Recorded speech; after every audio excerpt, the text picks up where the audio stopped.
Yo, what's up guys, and welcome to the 1000 subscriber special. Again, thank all of you guys for making this possible. I'm super, thrilled. I'm super happy about hitting this major milestone on the channel, and I wanted to make a video to celebrate, and I put a poll up asking you guys what you guys wanted to see, and 11 of you guys voted, and this was the winner. So you guys want to see my top 5 favorite games of all time, and I'm gonna have my own like little ranking system for them, and I'm gonna be ranking them. I'm gonna give them like out of 10 for story, gameplay, and replayability, and then kind of give you the tally out of 30 there.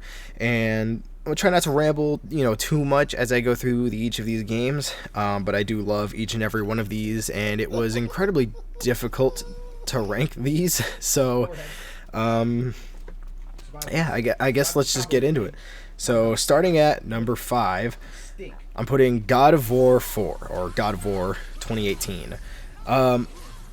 The game that really solidified my love for God of War, and I was really, man, this is only 5. I kind of wanted to put this up there to, at 4, but just wanted to think, and I wanted to be as fair as possible. God of War 4, I'm going to put at 5 here. I think the story is absolutely perfect. It is 10 out of 10 in my opinion, as like just from the very moment you start playing, and then you got the stranger showing up, or Baldur, and I'm hooked immediately. There's action. I'm curious about Kratos, and for me personally, I never played the original God of War games going into this, so this is a brand new world that I was immersing myself in, and I just had question after question regarding Kratos and Baldur the stranger, what he wants, what the hell is going on. And just as I progressed and I learned more and more, I eventually became absolutely obsessed with God of War and trying to learn everything I possibly could. But for this story in particular, it is a beautiful story about Kratos learning to forgive himself and learning to be a father again, and be a better father for his son Atreus now that Faye is gone, and him kind of just exploring this new world and kind of finding his purpose within it as he moves forward. And just kind of the beginning, I guess, of what is Kratos's redemption for what he did in the original trilogy, which I started not knowing any of this, but after diving into it and learning a lot more, I had even more of an appreciation for this game. And so by the end of it, I cried the second time I played 2, because it's absolutely beautiful, and in so many ways, the story, the visuals, and everything, it's amazing. But moving on to gameplay, I'm gonna give it an 8.5 out of 10. It is really good, and it does a lot of things really well, and the gameplay is some of the best gameplay from some of these games that I've played, obviously. But comparing it to like God of War 5, I think that God of War 5 was a major improvement on the gameplay, as I feel like God of War 4's was really difficult, which is fine, and that's okay. I like difficulty, but it was hard for me to like make different I guess like builds or loadouts. I just felt like that there were certain ones that were very clearly like better than others, and so I kind of always found myself, as I started to build my loadout more and more, continuing to go back and leaning on those better versions of your build, which kind of just ends up being more of like a glass cannon build, where you take more damage and then do more damage. It's usually the best, and so I ended up continuing to lean on that, and so kind of felt like my playstyle became restricted after now that I've played like I'm like on New Game Plus.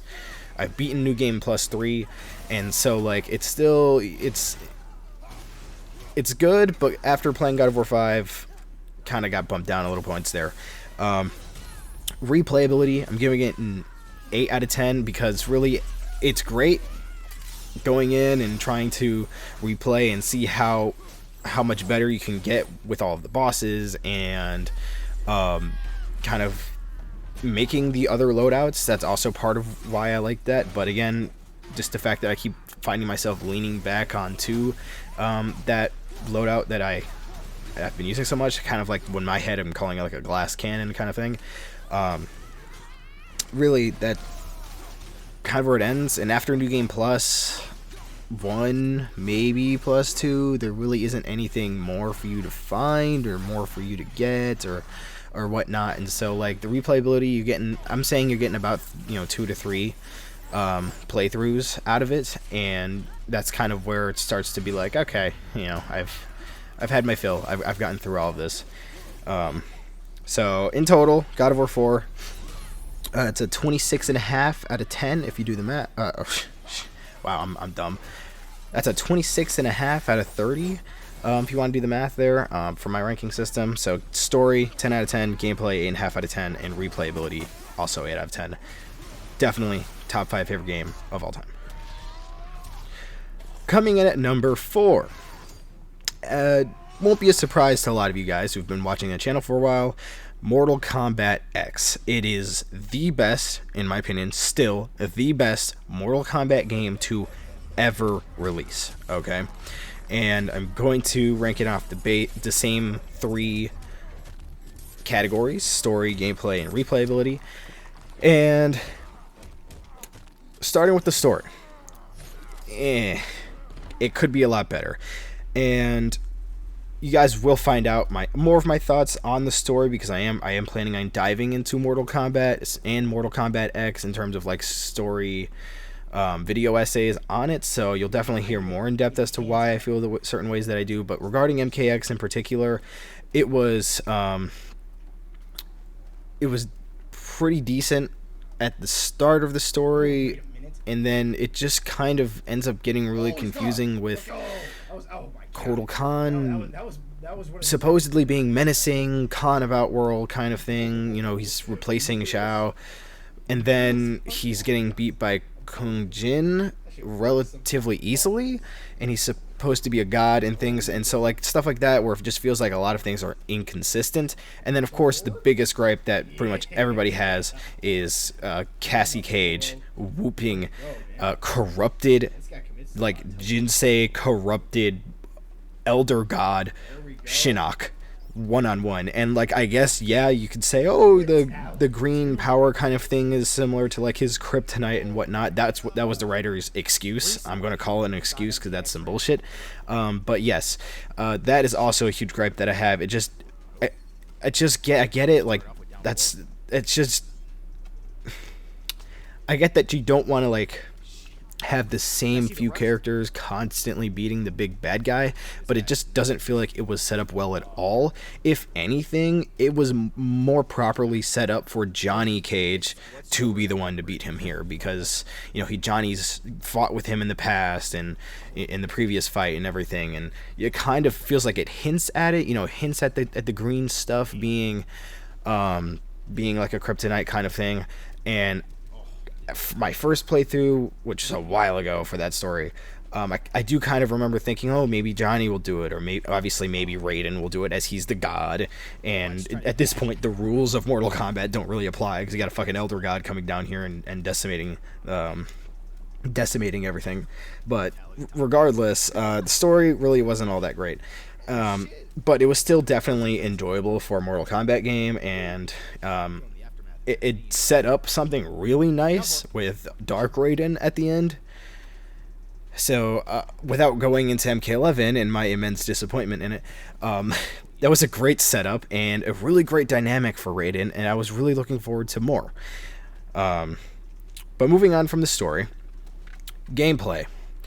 To no one's surprise here, it's a 10 out of 10. It is absolutely perfect. It is the best, honestly, my opinion, the best fighting gameplay I've ever had.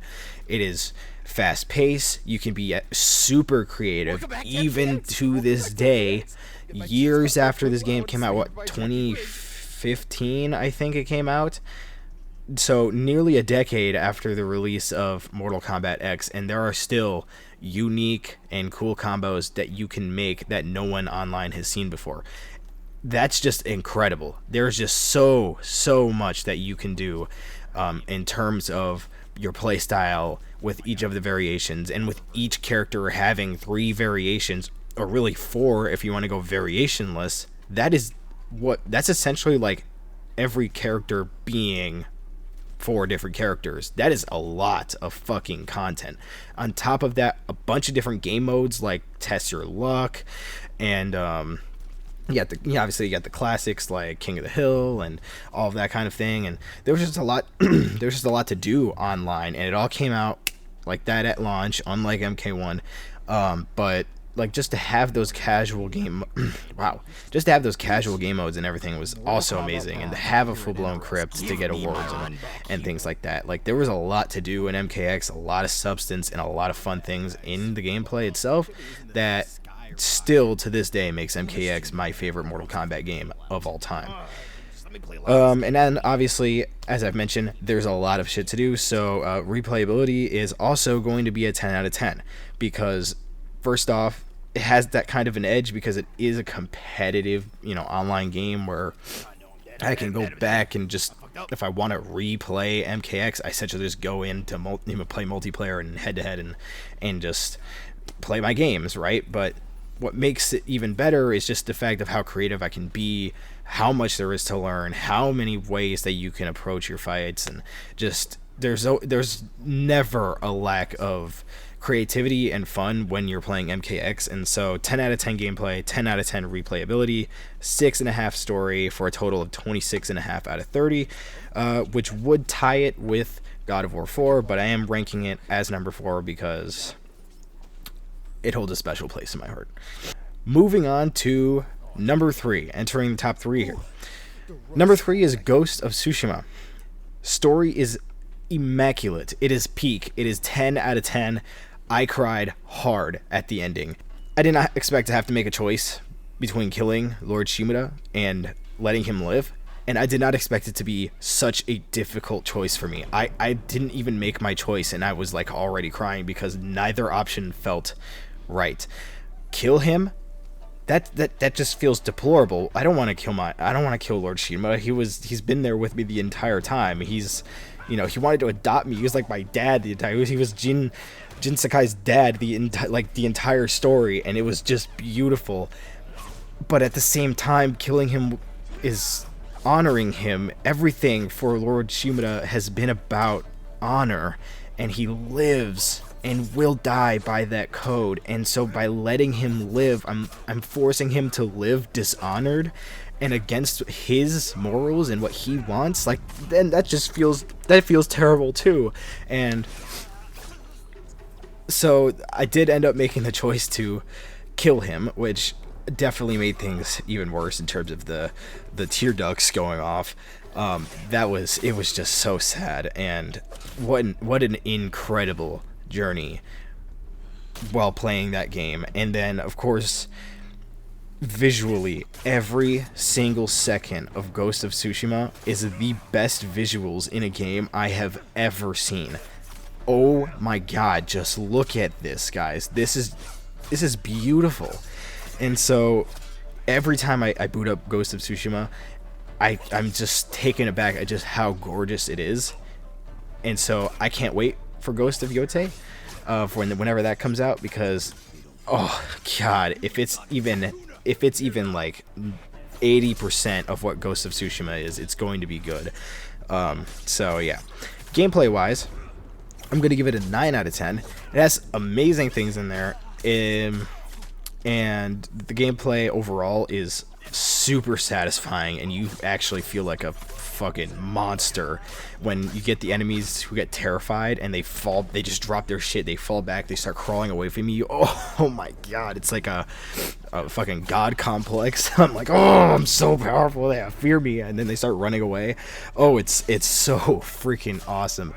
But I'm giving, and then on top, continuing with the good stuff, loadouts. Oh, dude, you can equip loadouts, dude. Are you serious? So I have a bunch of different loadouts for different ways that I'd like to play the game every time I boot up, and all I got to do is go in to my like outfits section or whatever, switch my loadout, and bam, I'm done. I can continue playing and play in a different way than I did before. And that's something that a lot of the games on my list here just don't have, and it's an amazing convenience option when there's a chance for you to play a bunch of different playstyles. For example, like God of War 4, where it doesn't have a loadout system like that.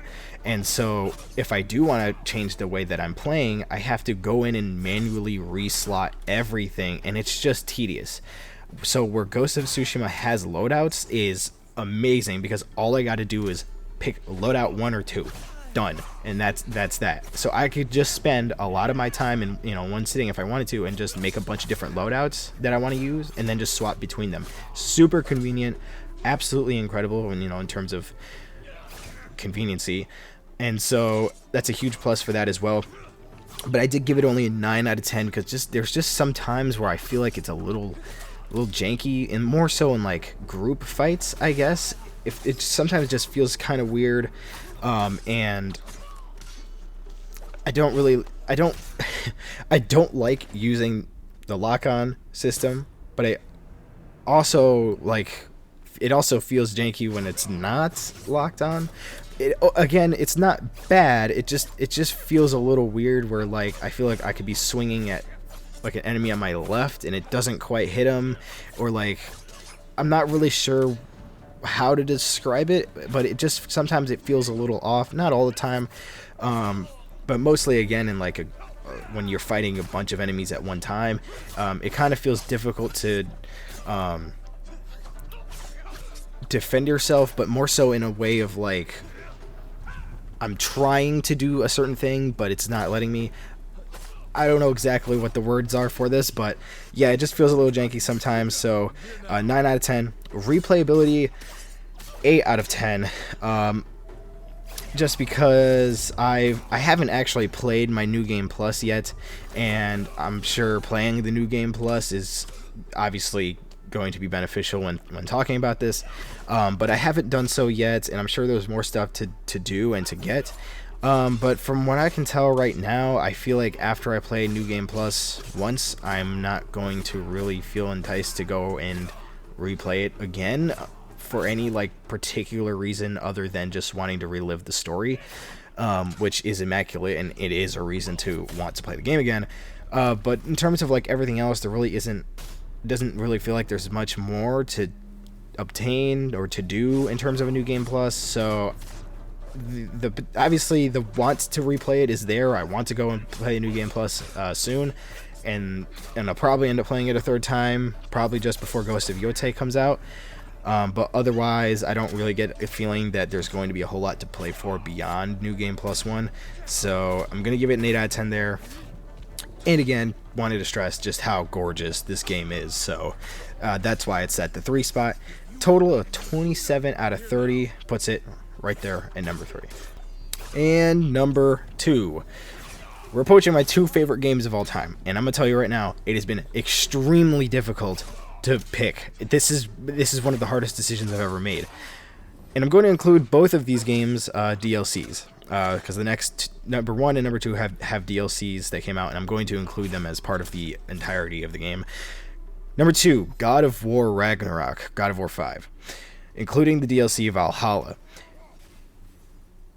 Again, the game, if a game is going to make me cry, it's going to be up there, and it's going to be up there pretty high. God of War 5 did that on multiple occasions throughout my first playthrough.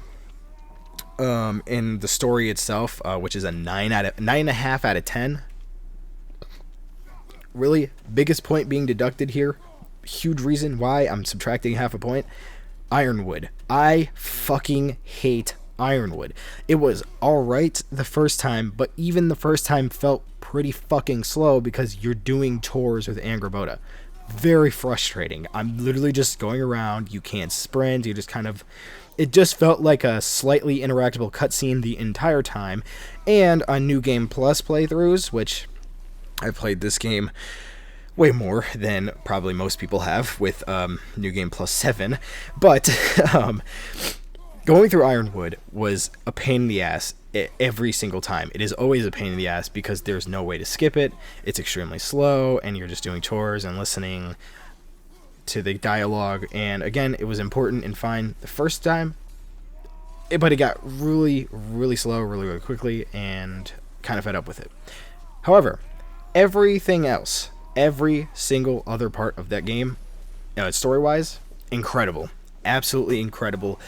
And the way that it made me feel extremely stupid not finding out that the tier you rescue is actually Odin, and the egregious amount of hints that they give me. I actually should have figured it out from the moment that I saw. And just for an example here, okay, if you go back to God of War 4 or even in God of War Ragnarok, every single instance of tier within like the writing or like the book or whatever, like the lore, the written aspects, there's the accent over the Y of tier. Okay, I always play with captions on, just in case, like maybe I'm not, like, I don't hear something or muffles or whatever the case is, and I can at least just look and read it. From the very beginning, the tier that you rescue doesn't even have the accent on the Y. It's a fake tier. There's no accent at all. Look at this. How the fuck did that slip past me? How? The entire time, all the way up until Odin's reveal, where he kills Brock. Makes me cry, by the way. Until he kills Brock, I just have no idea that it was coming. Are you fucking serious? How did that slip? And then on top of that, I feel the same. I'm probably sitting here feeling the same way that Kratos and Atreus are feeling, because the hints were fucking there the whole time, and Brock was the one to have to find it out. Brock figured it out.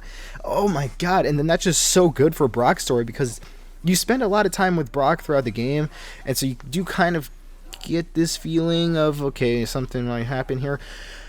But I didn't expect it to happen there the first time. I was not ready for that. But for Brock to be the one to piece the things together and say, all right, this is some bullshit. Like, Brock has always been, I'm going to tell it to your face. I'm going to tell you how it is. I'm going to be straight up with you.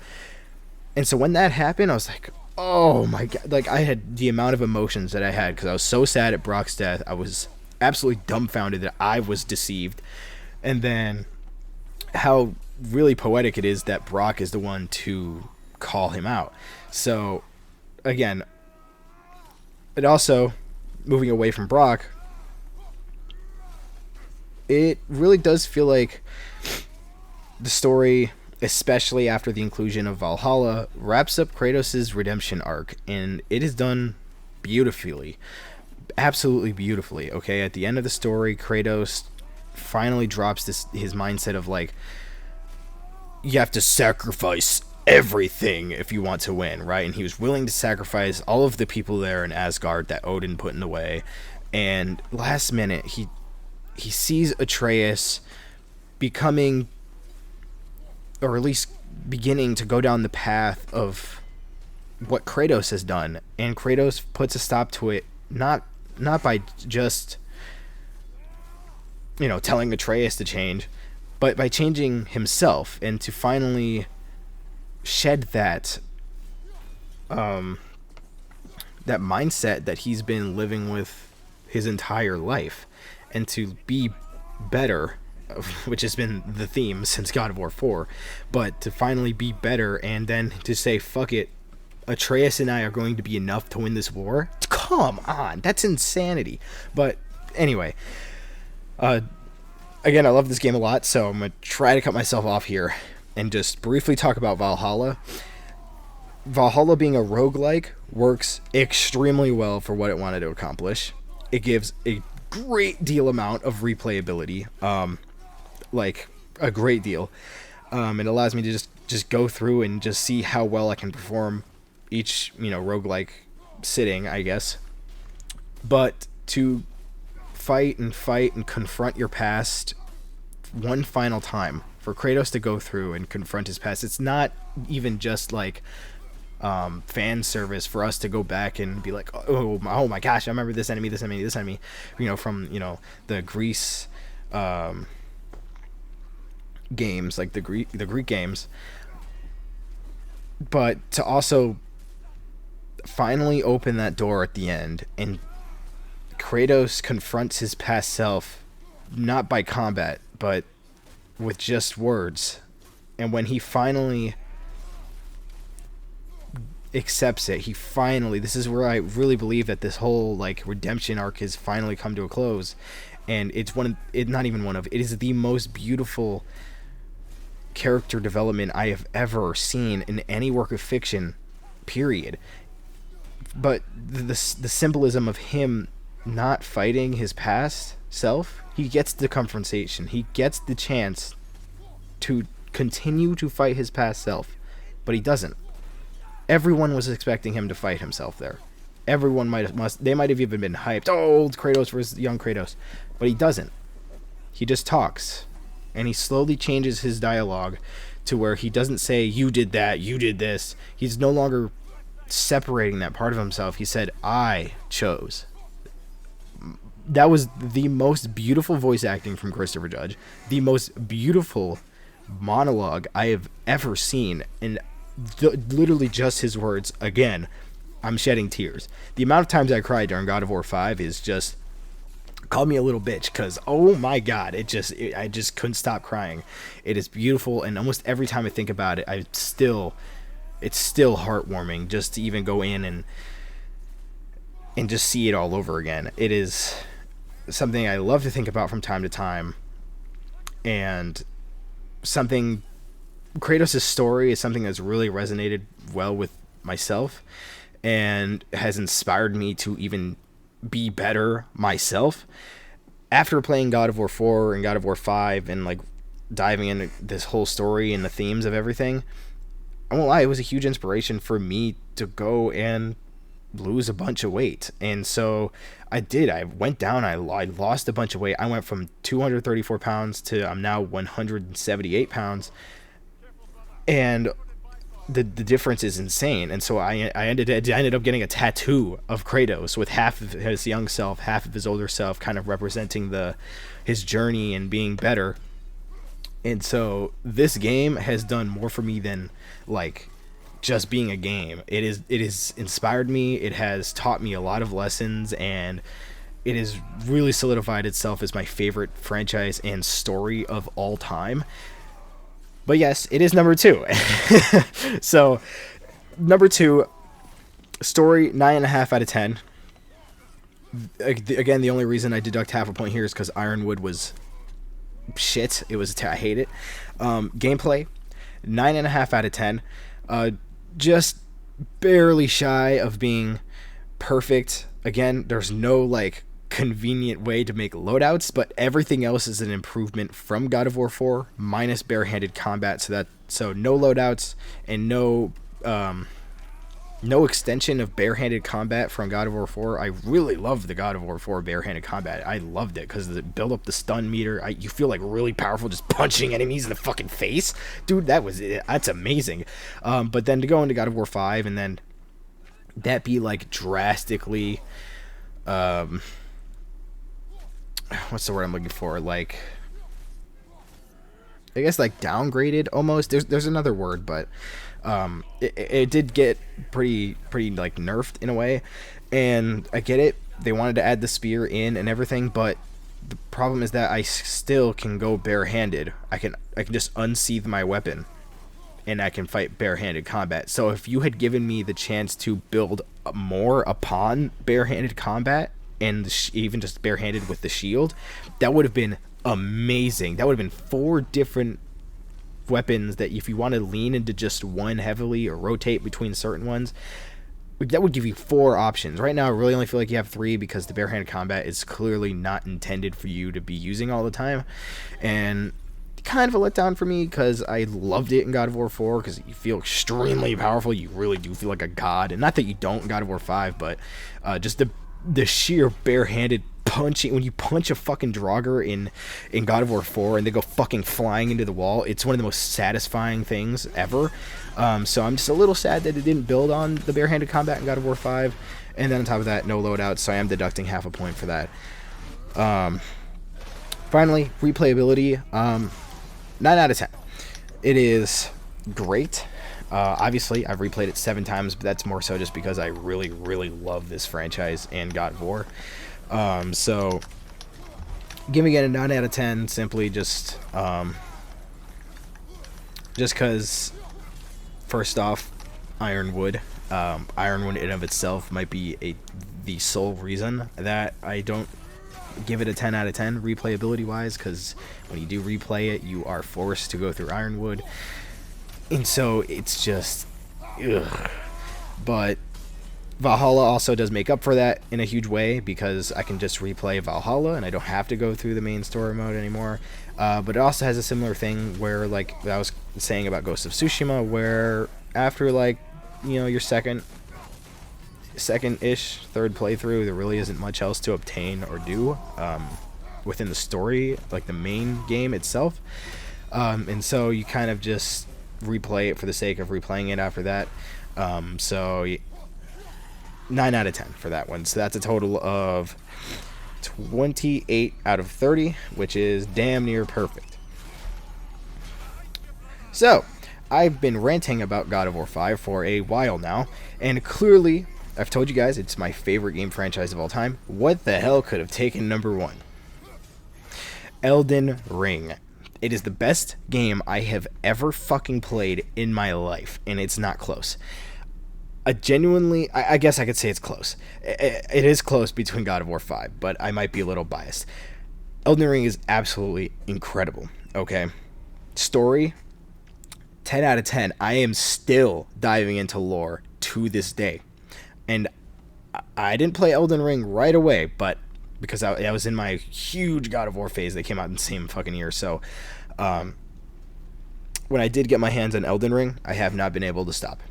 I am only on New Game Plus 2, and I'm still tempted. I did want to go. I want to read every bit of lore.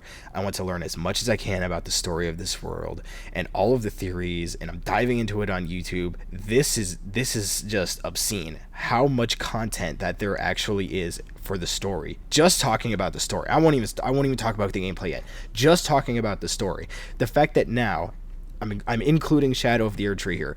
The fact that still now there is still theories and puzzle pieces getting put together by the community, and still I'm learning everything about the story every single day, every single fucking day. The game's been out for 2 years, and I'm still thinking about this shit. This is absolutely obscene, okay? I genuinely do not think I've played a better game. I don't think so, and I really don't think there's a better game out there right now, probably until FromSoft drops their next one, which is absolutely ridiculous to say. And Miyazaki saying something like, "Oh, this isn't even close to like his dream game. Like this is even close to what he thinks is their best." Are you fucking kidding me? That is an insane statement for just how well this game has been put together. Okay, and so obviously story 10 out of 10. Gameplay, I'm going to give it a 9.5 out of 10. I'm not going to do some stupid shit like 9.9, so I'm although I feel like half a point is a little bit much, I'm deducting half a point simply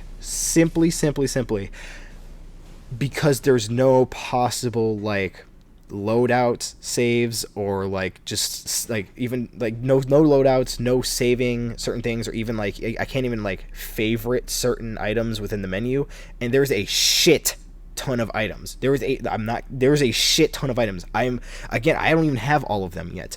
Okay, on top of that, you can two-hand weapons, so if you want to use 2 weapons that it only drops from a certain boss or something, you have to play the game twice. That is insane for replayability. Fucking insane. Just because, oh, if I go out there and I play the game again and I beat this guy again, I now unlock the ability to dual wield this fucking weapon, okay, and use a completely different playstyle. I could have just two-handed the single weapon. Now I can dual wield them. Oh, there's a lot more you can fucking do with that now. An insane amount. You can tailor it to be a little bit different, because at first I was using the Godslayer Greatsword and just poise breaking shit and using a bunch of black flame because I thought it looked really fucking cool. And that's the thing, I can do that I don't feel compelled to do to have to play a certain way in order to progress the game. It was working. Every single loadout I make, as long as it's coherent and well built to complement the playstyle you're looking for, it works. It's going to progress you forward. You are going to make progress. You do not need to lean on something. Yes, are there better weapons than others? Absolutely. Are there better playstyles than others? Yeah, totally. But not so much so to the point where you feel like you cannot progress the game unless you do a certain thing. I've never felt that way. And I've played the game 1.5 times, and I have used arguably maybe six fucking loadouts. 6 of the endless possibilities that I could do. It is ridiculous. And I like to like kind of role play a build kind of thing. First one, like I said, was the Black Flame and the Godslayer Greatsword, kind of like, I was really into that at first. Then I discovered Dragon Communion, and I've been running Dragon Communion ever fucking since. I can't get enough of it, okay? It calls to me like the Green Goblin mask. It's just ridiculous, dude. It's so cool.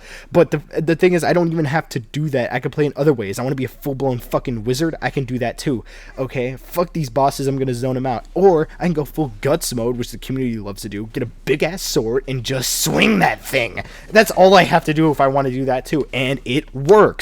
You can sit there and play the game in a multitude of ways endlessly and not get bored because there's just so many ways to play the game. So many ways to play the game. So, replayability, 10 out of 10. Story, 10 out of 10. Gameplay, 9.5 out of 10, only because I'd like to have loadouts, because it's convenient. So, total, 29.5 out of 30. Damn near perfect for a game. That's insane. That is absolutely insane. I don't see myself stopping playing Elden Ring probably for the next few years still. It is peak fiction. I absolutely love it. On top of that, the little attention to details that FromSoft has is amazing, because I've learned recently that their new light greatswords, specifically the Milady sword, they did some fucking research into actual like sword combat, and the ways that you can string your combo strings together is incredible, because if you do light, you end up in low guard, like realistic low guard, in which the heavy animation starts from low guard, and so you can do light, heavy, and it's a viable combo because you actually end up in low guard in order to throw your heavy. This is telling me that FromSoft is cooking even more, because not all weapons do this. And so I think that whatever their next game happens to be, whether it's Elden Ring 2 or something, it's somehow going to be better, and I don't know how I can rate anything higher than a 10 out of 10. So yeah, 29.5 out of 30 here for Elden Ring. It's the best game I've ever played, and yeah, it's not really close. If putting my bias for God of War 5 or just God of War in general aside, it's not close. And now that I think about it, I forgot to say my honorable mention before I revealed number 1, but honorable mention, the game I play consistently, I've been playing consistently for years now, For Honor. Story, I'm giving it a 7 out of 10, because the story mode itself is absolutely incredible. Apollyon is one of the most unique villains I've ever seen, and I really like Holden Cross's redemption arc. Video on him coming out within the next week or so look forward to that. Gameplay is 8.5 out of 10. Extremely unique, but I do have my gripes with it. Griffin! Damn, you guys hear something? That was weird. But anyway, it's just sometimes it just feels brainless, certain strategies, and Ubisoft doesn't really do much to fix it. Please rework Griffin. That's all I'm asking. It's not fun. Same with Kyosh. That whole undodgeable bash mix is dumb as shit, and it's mindless. Stop putting it in the game.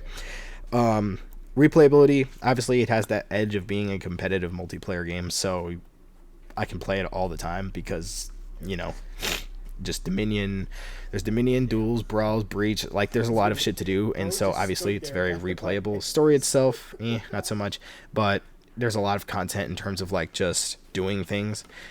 So yeah, giving replayability a 9 out of 10 for a total of 24.5 out of 30. For Honor's great.